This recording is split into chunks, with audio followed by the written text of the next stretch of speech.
I never liked going to my grandma's. She lived in a big old house. Stop, stop, stop. I need to do something with this werewolf. It only takes a few seconds.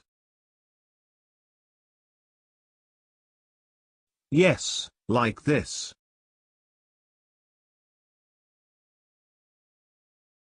I think it is much better than the previous one.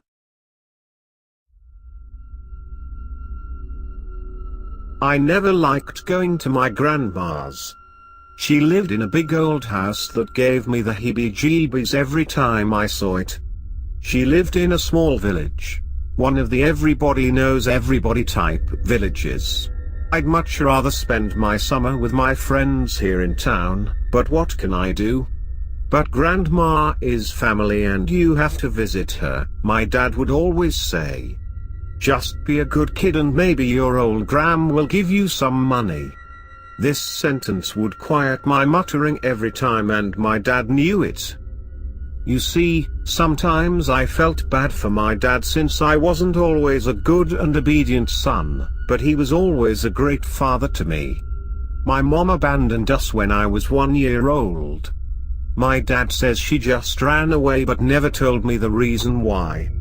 The more I think about it, the more it feels like she cheated on him. As if that wasn't enough, my father lost his leg in a car accident about a month after my mom disappeared. It is understandable to say that my father has been through a lot. I said goodbye to my friends and went to my grandma's place. My father's best friend Thomas took us there. You excited, Danny? Thomas asked me. Very, I muttered. After an hour of listening to my father and his friend talk about football and the good old college days, we arrived. There it was, the old, creepy house just mocking me as the old feel of dread surrounded me. I don't really know what scared me about that house. I'm the only person I know that seems to be scared of it. Grandma waited us in front of the house, but something was off. My father noticed it too. Hello sweetie, how are you? My grandma asked while pinching my cheek. Awesome, Grandma. Where's Uncle Jack? I asked, noticing that my dad's brother wasn't here. Oh, he went to his friend's funeral. The poor man was only 26 years old, such a shame. This made me sad since Uncle Jack was the only source of fun I've had in this place. I remember riding with him on his bike when I was 8. He was one of the coolest guys I knew. Well, I hope he'll be back soon, I said. My dad had a solemn look on his face. Such a shame, he said. I said goodbye to my father and Thomas, and so the boring summer at my grandma's place began. I gave a lot of shit to my grandma, but she was actually a good person. She was most polite to me and all she wanted was some company. My dad said never to make her angry, though. I never knew what that meant. I couldn't imagine her being angry. After a whole day of walking around the village with my grandma and greeting all of the neighbors, I didn't remember half of them, to be honest. I was tired as hell. You need some protein, honey. Look at how skinny you are, my grandma said while mincing some beef. It was a small tradition of ours. She always minced my steaks because I was the laziest grandson in the world. Suddenly I started thinking that it won't be too boring here. My grandma led me to my old room. It was clean, neat and filled with fresh air. The bed sat under the big window adorned with Pokemon stickers I put there ages ago. You still didn't get rid of that stuff? It's embarrassing. I grunted. No, sweetie. I think it's adorable, Granny said. Aside from the boredom, I liked it here. I wasn't even scared of the house anymore.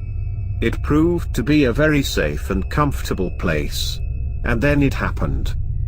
A loud banging sound woke me up in the dead of night. I stood up and just stood still listening to the ominous banging. I knew that Grandma wasn't producing the mysterious sound since she went to sleep very early and she never wakes up in the middle of the night. I looked out of my window and there I saw it. There was a wolf standing in my grandma's front yard staring directly at me. I quickly went back to bed and closed my eyes hoping I'd fall asleep as fast as possible. I've seen enough horror movies to realize what's happening. It was a werewolf and it's prying on me and my grandma. I woke up to the soft sound of knocking on my door. "Wake up, sunshine," Grandma said. I made my way down to the kitchen and saw eggs, bacon and orange juice at the table. My favorite. I asked Grandma about the banging noise last night. "I didn't hear anything, sweetie. Maybe you dreamt it." Of course, she didn't hear it. I forgot that she was a heavy sleeper. After I ate my breakfast, I went to the fridge to get some more orange juice, and I dropped the glass when I opened the fridge. In the fridge sat a brain on a plate. That's right, a brain.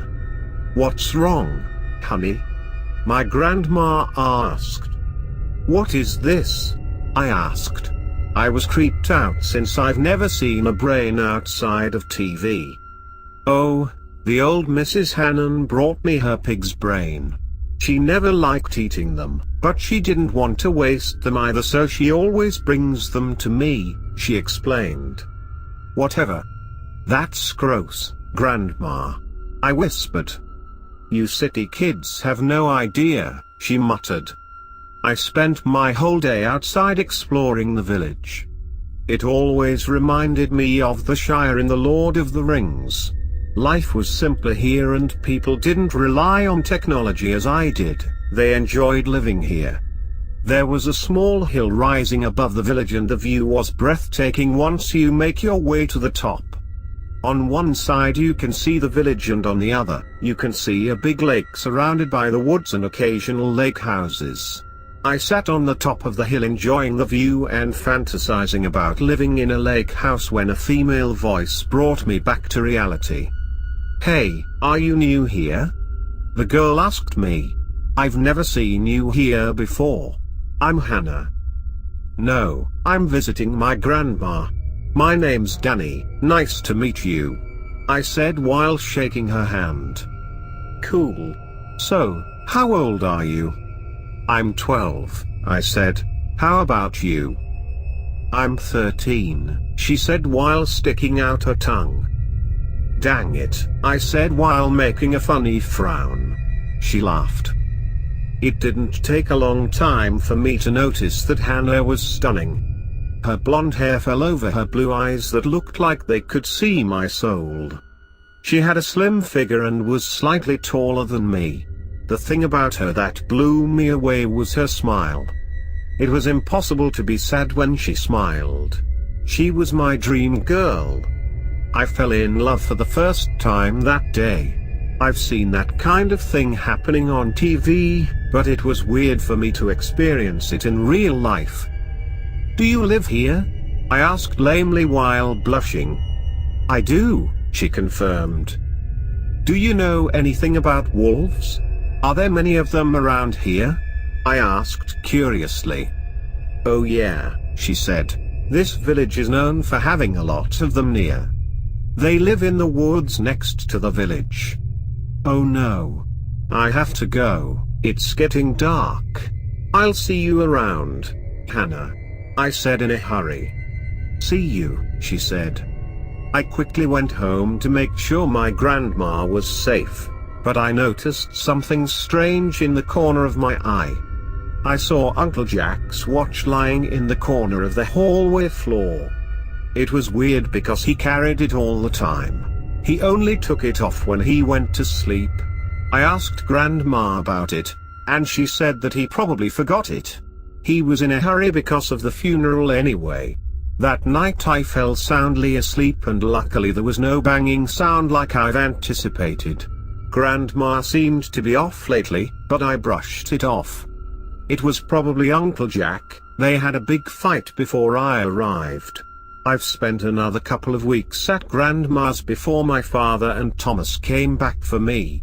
I was happy to see them and I ran into my father's hug. "Hey buddy, I missed you," he said. "Johnny was a good boy." My grandma said. "Wait, what? Who's Johnny?" "Mom, his name is Danny," my father said with a confusing look on his face. Grandma said she's sorry and that she mixes those two names often. I was sad not to see Uncle Jack this summer, but I figured he probably needed some time off since his friend died. I was also sad about leaving Hannah there. Maybe I'll see her again someday. I came back to the town and had some fun before school started. Some months later, my dad said that Grandma was showing signs of dementia and that we'll have to put her in a home. I was shocked to hear that since she used to be healthier than most of the people that were her age. A few months later Grandma died. Cause: variant Creutzfeldt-Jakob disease. Also known as the human version of the mad cow disease. It can be caught by prions which are often found in brains, and more seldom in other parts of the body. And then it hit me. Uncle Jack never made it back home.